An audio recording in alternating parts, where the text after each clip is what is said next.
Судската, извршната и законодавната власт ќе бидат мета на Државната комисија за спречување корупција во следната 2023 година. Антикорупцијска седница го презентираше годишниот план, во кој ќе бидат опфатени актуелни судии, обвинители, пратеници, министри, директори и други представници на државни институции. Председателката на комисијата Билјана Ивановска децидна: за конечно да се стекне доверба во институциите мора да се следи имотната состојба на државните функционери, а дали ќе има резултат, ќе покаже времето. Антикорупцијска нема да постапува само по предвидената рамка, туку и по допрен глас и пријави од граѓани.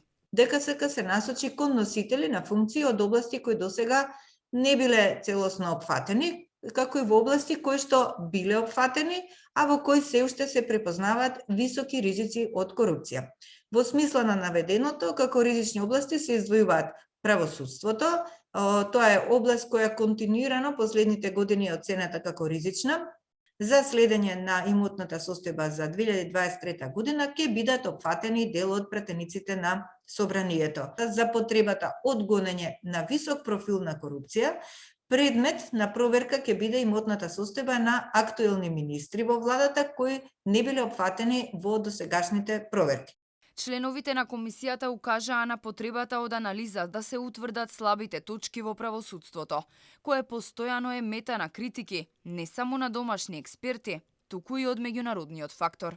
Тие најавија и проверки на закони и законски акти, меѓу кои и законот за извршување санкции, ценејќи дека е потребно да се следи легислативата на оваа област. Антикорупцијска 2022 година ја оцени како успешна и сметаат дека оваа институција предизвикала промени на подобро во јавното мислење односно перцепцијата на граѓаните за високото ниво на корупција во државава. Идната година најавија целосен извештај за тоа што сработиле, кои нивни иницијативи биле прифатени, но и за иницијативите за кои нема слух од надлежните. Состојбата со корупцијата во земјава е сериозен проблем кој го поткопува секој слој на општеството, а критиките од представници на земји кои се стратешки партнери на земјава се засилија кон крајот на годинава.